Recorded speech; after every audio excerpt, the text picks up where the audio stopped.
So you've chosen the Harry Potter reading, okay? And this is the first Harry Potter and the Philosopher's Stone. Let's start with the first chapter, chapter 1, The Boy Who Lived. Mr. and Mrs. Dursley of number 4 Private Drive were proud to say that they were perfectly normal, thank you very much. They were the last people you'd expect to be involved in anything strange or mysterious, because they just didn't hold with such nonsense. Mr. Dursley was the director of a firm called Grinnings, which made drills. He was a big, beefy man with hardly any neck, although he did have a very large mustache. Mrs. Dursley was thin and blonde and had nearly twice the usual amount of neck, which came in very useful as she spent so much of her time craning over garden fences, spying on the neighbors. The Dursleys had a small son called Dudley, and in their opinion there was no finer boy anywhere.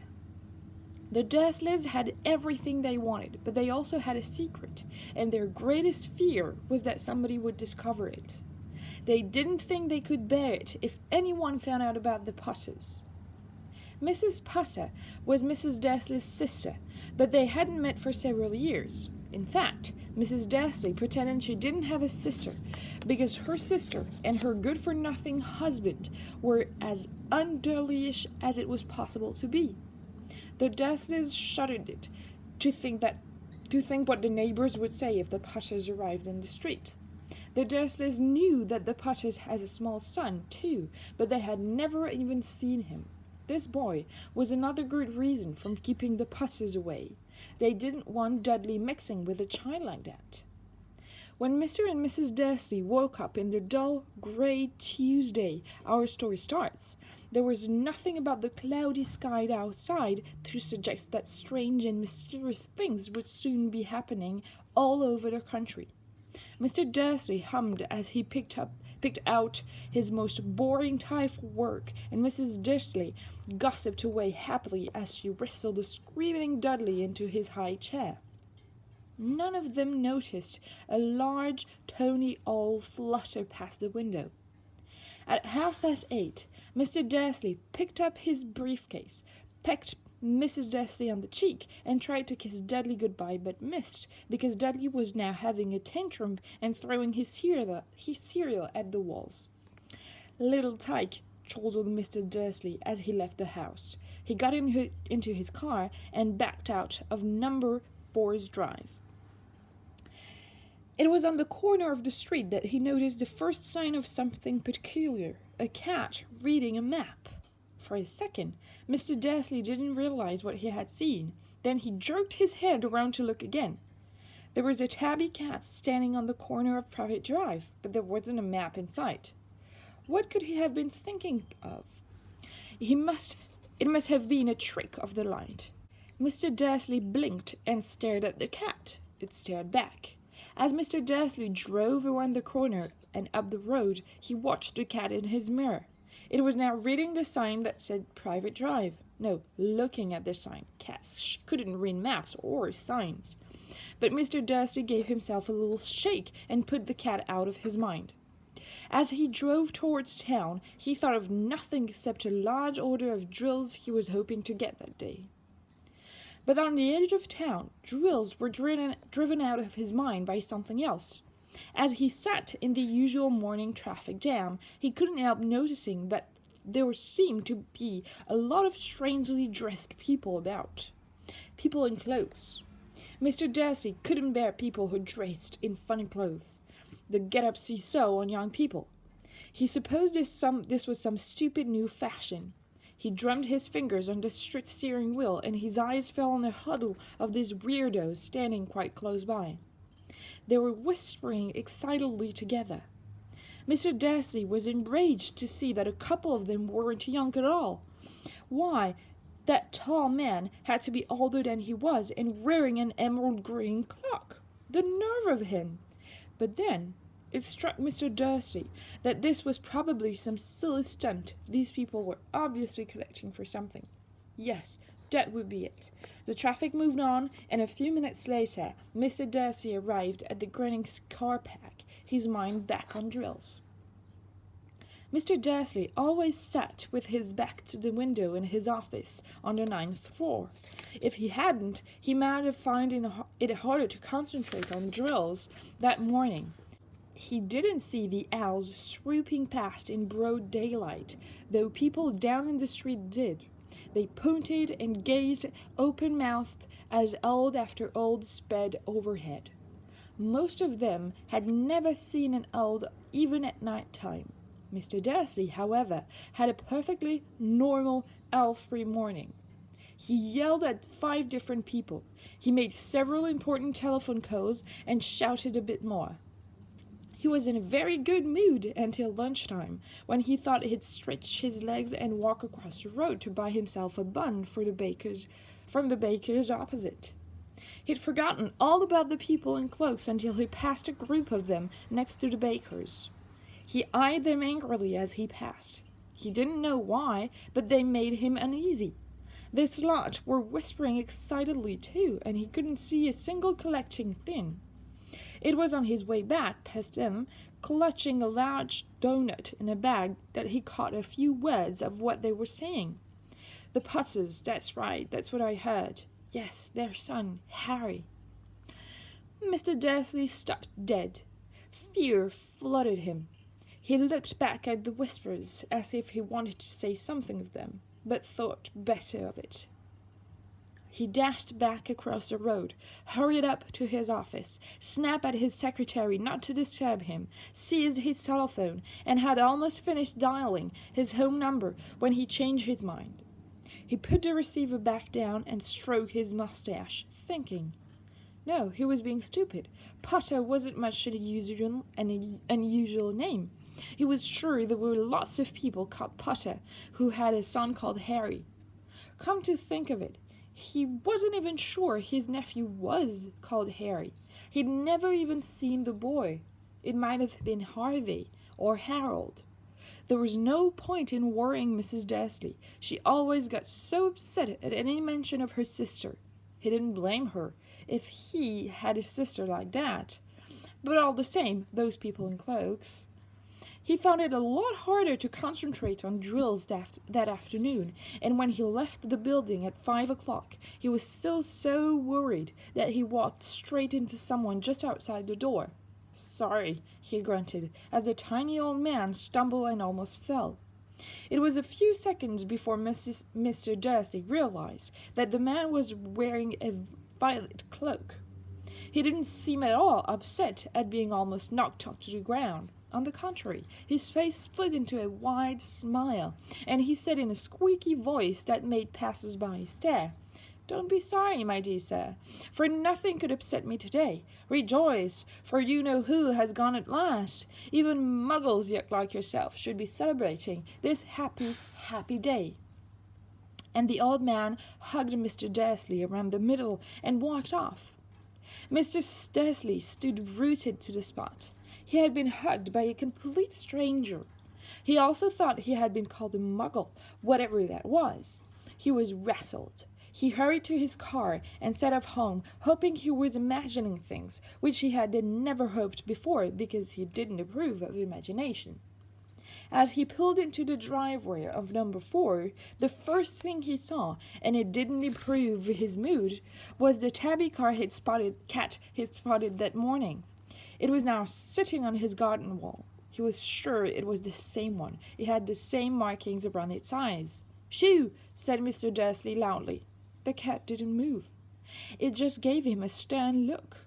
Was this normal cat behavior? Mr. Dursley wondered. Trying to pull himself together, he let himself into the house. He was still determined not to mention anything to his wife. Mrs. Dursley had had a nice, normal day. She told him over dinner all about Mrs. Next Door's problems with her daughter, and how Dudley had learned a new word, shan't. Mr. Dursley tried to act normally. When Dudley had been put to bed, he went into the living room in time to catch the last report on the evening news. And finally, bird watchers everywhere have reported that the nation's owls have been behaving very unusually today. Although owls normally hunt at night and are hardly ever seen in daylight, there have been hundreds of sightings of these birds flying in every direction since sunrise. Experts are unable to explain why the owls have suddenly changed their sleeping pattern. The newsreader allowed himself a grin. Most mysterious. And now, over to Jim McGuffin with the weather. Going to be any more showers and falls tonight, Jim? Well, Ted, said the weatherman, I don't know about that. But it's not only the owls that have been acting oddly today. Viewers as far apart as Kent, Yorkshire, and Dundee have been phoning in to tell me that instead of the rain I promised yesterday, they've had a downpour of shooting stars. Perhaps people have been celebrating Bonfire Night early. It's not until next week, folks. But I can promise a wet night tonight. Mr. Darcy sat frozen in his armchair. Shooting stars all over Britain, all flying by daylight, mysterious people in cloaks all over the place, and a whisper about the Potters. Mrs. Darcy came into the living room carrying 2 cups of tea. It was no good.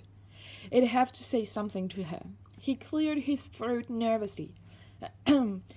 Petunia, dear, you haven't heard from your sister lately, have you? As he had expected, Mrs. Darcy looked shocked and angry.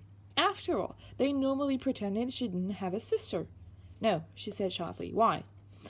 Funny stuff on the news, Mr. Darcy mumbled. Owls, shooting stars, and there were a lot of funny-looking people in town today. So? Snapped Mrs. Darcy. Well, I just thought maybe it was something to do with, her lot.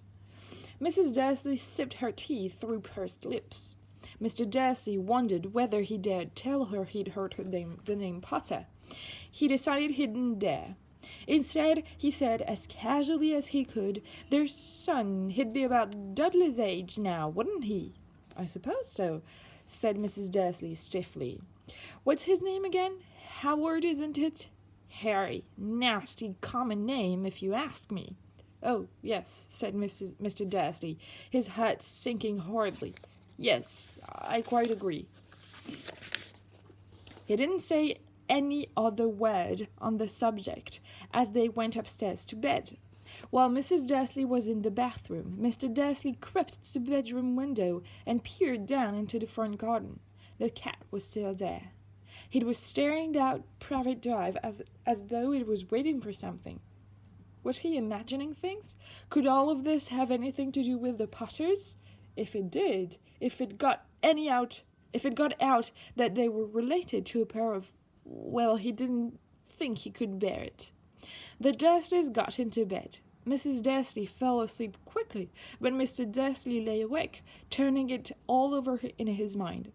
His last comforting thought before he fell asleep was that even if the Potters were involved, there was no reason for them to come near him and Mrs. Darcy. The Potters knew very well that he and Petunia thought about them and their kind. He couldn't see how he and Petunia could get mixed up in anything that might be going on. He yawned and turned over. It couldn't affect them. How very wrong he was. Mr. Darcy might have been drifting into an uneasy sleep, but the cat on the wall outside was showing no sign of sleepiness. It was sitting as still as a statue, its eyes fixed unblinkingly on the far corner of Private Drive. It didn't so much as quiver when a car door slammed in the next street, nor when 2 owls swooped overhead. In fact, it was nearly midnight before the cat moved at all. A man appeared on the corner the cat had been watching. Appeared so suddenly and silently you'd have thought he'd just pop out of the ground. The cat's tail twitched and its eyes narrowed. Nothing like this man had ever been seen in Private Drive. He was tall, thin, and very old, judging by the silver of his hair and beard, which were both long enough to tuck into his belt. He was wearing long robes, a purple cloak which swept the ground, and high-heeled, buckled boots. His blue eyes were light, bright, and sparkling behind his half-moon spectacles, and his nose was very long and crooked, as though it had been broken at least twice. This man's name was Albus Dumbledore. Albus Dumbledore didn't seem to realize that he had just arrived in a street where everything from his name to his boots was unwelcome. He was busy rummaging in his cloak, looking for something. But he didn't seem to realize he was being watched, because he looked up suddenly at the cat, which was still staring at him from the other end of the street. For some reason, the sight of the cat seemed to amuse him. He chuckled and muttered, "I should have known." He had found what he was looking for in his inside pocket. It seemed to be a silver cigarette lighter. He flicked it open, held it up in the air, and clicked it. The nearest street lamp went out with a little pop. He clicked again. The next lamp flickered into darkness. 12 times he clicked the put-outer until the only lights left in the whole street were 2 tiny pinpricks in the distance, which were the eyes of the cat watching him. If anyone looked out of their window now, even beady-eyed Mrs. Dursley, they wouldn't be able to see anything that was happening down on the pavement. Dumbledore slipped the put-outer back inside his cloak and set off down the street towards number 4, where he sat down on the wall next to the cat. He didn't look at it, but after a moment he spoke to it. "Fancy seeing you here, Professor McGonagall." He turned to smile at the tabby, but it had gone. Instead, he was smiling at a rather severe-looking woman who was wearing square glasses exactly the shape of the markings the cat had had around his eyes. She, too, was wearing a cloak, an emerald one. Her back hair was drawn into a tight bun. She looked distantly ruffled. "How did you know it was me?" she asked. "My dear Professor, I've never seen a cat sit so stiffly." "You'd be stiff if you'd be sitting on a brick wall all day," said Professor McGonagall. "All day? When you could have been celebrating. I must have passed a dozen feasts and parties on my way here." Professor McGonagall sniffed angrily. "Oh yes, everyone's celebrating, all right," she said impatiently. "You'd think they'd be a bit more careful, but no, even the Muggles have noticed something's going on. It was on their news." She jerked her head back at the Dursleys' dark living-room window. "I heard it. Flocks of owls, shooting stars. Well, they're not completely stupid. They were bound to notice something. Shooting stars down in Kent. I'll bet that was Daedalus Diggle. He never had much sense." "You can't blame them," said Dumbledore gently. "We've had precious little to celebrate for 11 years. "I know that," said Professor McGonagall irritably, "but that's no reason to lose our heads. People are being downright careless and out on the streets in broad daylight, not even dressed as Muggle clothes, strapping rumours." She threw a sharp, sideways glance at Dumbledore here, as though hoping he was going to tell her something. But he didn't, so she went on. "A fine thing it would be if, on the very day you-know-who seems to have disappeared at last, the Muggles found out all about us. I suppose he really has gone, Dumbledore." "It certainly seems so," said Dumbledore. "We have much to be thankful for. Would you care for a sherbet lemon?" "A what?" "A sherbet lemon. They're a kind of Muggle sweet I'm rather fond of." "No, thank you," said Professor McGonagall coldly, as though she didn't think this was the moment for sherbet lemons. "As I say, even you-know-who has gone." "My dear Professor, surely a sensible person like yourself can call him by his name. All this you-know-who nonsense. For 11 years I have been trying to persuade people to call him by his proper name, Voldemort." Professor McGonagall flinched, but Dumbledore, who was instinking 2 sherbet lemons, seemed not to notice. "It all gets so confusing if we keep saying you-know-who. I have never seen any reason to be frightened of saying Voldemort's name." I know you haven't," said Professor McGonagall, sounding half exasperated, half admiring. "But you're different. Everyone knows you're the only one you know, all right, Voldemort was frightened of. You flatter me, said Dumbledore calmly. Voldemort had powers I will never have. Only because you're too, well, noble to use them. It's lucky it's dark. I haven't blushed so much since Madame Pomfrey told me she liked my new earmuffs. Professor McGonagall shot a sharp look at Dumbledore and said, The owls are nothing to the rumors that are flying around. You know what everyone's saying about why he's disappeared, about what finally stopped him. It seemed that Professor McGonagall had reached the point she was most anxious to discuss. The real reason she had been waiting on the cold, hard wall all day, for neither as a cat nor as a woman had she fixed Dumbledore with such a piercing stare as she did now. It was plain that whatever everyone was saying, she was not going to believe it until Dumbledore told her it was true. Dumbledore, however, was choosing another sherbet lemon and did not answer. What they're saying, she pressed on, is that last night Voldemort turned up to Godric Hollows. He went to find the Potters. The rumor is that Lily and James Potter they're dead. Dumbledore bowed his head. Professor McGonagall gasped. Lily and James, I can't believe it. I didn't want to believe it. Oh, Albus. Dumbledore reached out and patted her on the shoulder. I know, he said heavily. Professor McGonagall's voice trembled as she went on. That's not all. They're saying he tried to kill the Potter's son, Harry. But he couldn't. He couldn't kill that little boy. No one knows why or how, but they're saying that when he couldn't kill Harry Potter, Voldemort's power somehow broke, and that's why he's gone. Dumbledore nodded gloomily. It's true, faltered Professor McGonagall. After all he's done, all the people he's killed, he couldn't kill a little boy? It's just astounding. Of all the things to stop him. But how, in the name of heaven, did Harry survive? We can only guess, said Dumbledore. We may never know. Professor McGonagall pulled out a lace handkerchief and dabbed at her eyes beneath her spectacles. Dumbledore gave a great sniff as he took a golden watch from his pocket and examined it. It was a very old watch. It had 12 hands, but no numbers. Instead, little planets were moving around the edge.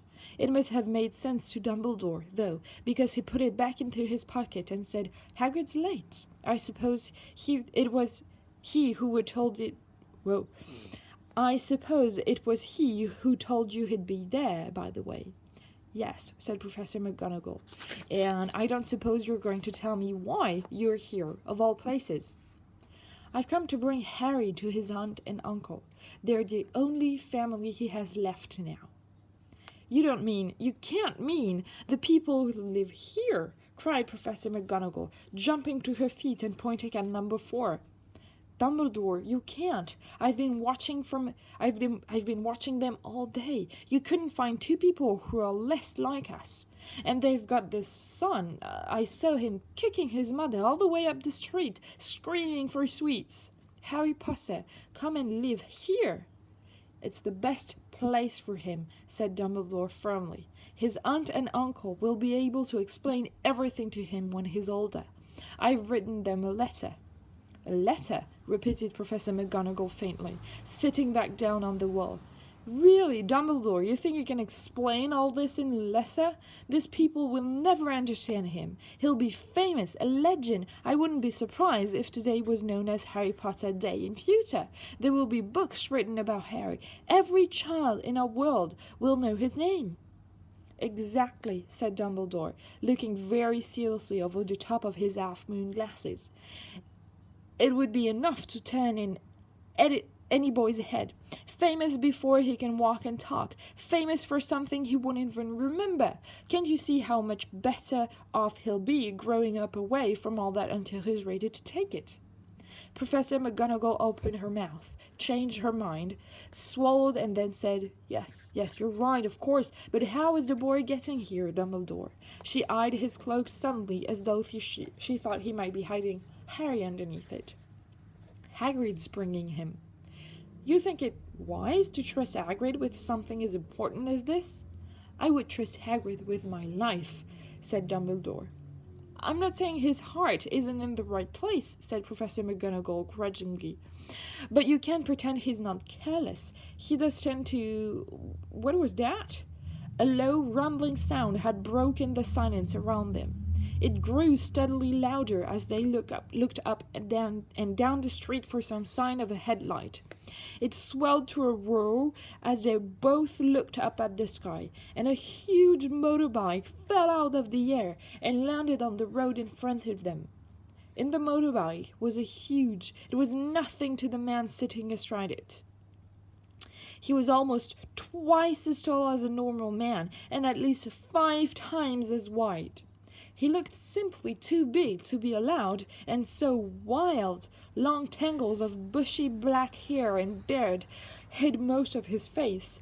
He had hands the size of a dustbin lid, of dustbin lids, and his feet in their leather boots were like baby dolphins. In his vast, muscular arms he was holding a bundle of blankets. Hagrid, said Dumbledore, sounding relieved. At last. And where did you get that motorbike? Borrowed it, Professor Dumbledore, sir, said the giant, climbing carefully off the motorbike. As he spoke, young Sirius Black lent it me. I've got him, sir. No problems, were there? No, sir. House was almost destroyed, but I got him out all right before the Muggles started swarming around. He fell as we were flying over Bristol. Dumbledore and Professor McGonagall bent forward over the bundle of blankets. Inside, just visible, was a baby boy, fast asleep. Under a tuft of jet black hair over his forehead, they could see a curiously shaped cut, like a bolt of lightning. Is that where? Whispered Professor McGonagall. Yes, said Dumbledore. He'll have that scar forever. Couldn't you do something about it, Dumbledore? Even if I could, I wouldn't. Scars can come in useful. I have one myself above my left knee, which is a perfect map of the London Underground. Well, give him here, Hagrid. We'd better get this over with. Dumbledore took Harry in his arms and turned towards the Dursleys' house. Could I say goodbye to him, sir? Asked Hagrid. He bent his great, shaggy head over Harry and gave him what must have been a very scratchy, whiskery kiss. Then, suddenly, Hagrid let out a howl like a wounded dog. Shh! Hissed Professor McGonagall. You wake the Muggles. Sorry, sobbed Hagrid, taking out a large spotted handkerchief and burying his face in it. But I can't stand it. Lily and James dead, and poor little Harry off their life with Muggles. Yes, it's all very sad, but get a grip of yourself, Hagrid, or we'll be found, Professor McGonagall whispered, patting Hagrid gingerly on the arm as Dumbledore stepped over the lower garden wall and walked into the front door. He led Harry gently on the doorstep, took a letter out of his cloak, tucked it inside Harry's blanket, and then came back to the other two. For a full minute, the 3 of them stood and looked at the little bundle. Hagrid's shoulders shook, Professor McGonagall blinked furiously, and the twinkling light that usually shone from Dumbledore's eyes seemed to have gone out. Well, said Dumbledore finally, that's that. We've no business staying here. We may as well go and join the celebrations. Yeah, said Hagrid in a very muffled voice. I'd best get that bike away. Night, Professor McGonagall, Professor Dumbledore, sir. Wiping his streaming eyes over his jacket sleeve, Hagrid swung himself onto the motorbike and kicked the engine into life. With a roar, it rose into the air and off into the night. I shall see you soon, I expect, Professor McGonagall, said Dumbledore, nodding to her. Professor McGonagall blew her nose in reply. Dumbledore turned and walked back to the street. On the corner he stopped and took out the silver put-outer. He clicked it once, and 12 balls of light sped back to their street lamps, so that Private Drive glowed suddenly orange, and he could make out a tabby cat slinking around the corner at the other end of the street. He could just see the bundle of blankets on the step of number 4. "Good luck, Harry," he murmured. He turned on his heel, and with a swish of his cloak he was gone. A breeze ruffled the neat hedges of Private Drive, which lay silent and tidy under the inky sky, the very last place you would expect astonishing things to happen. Harry Potter rolled over inside his blankets without waking up.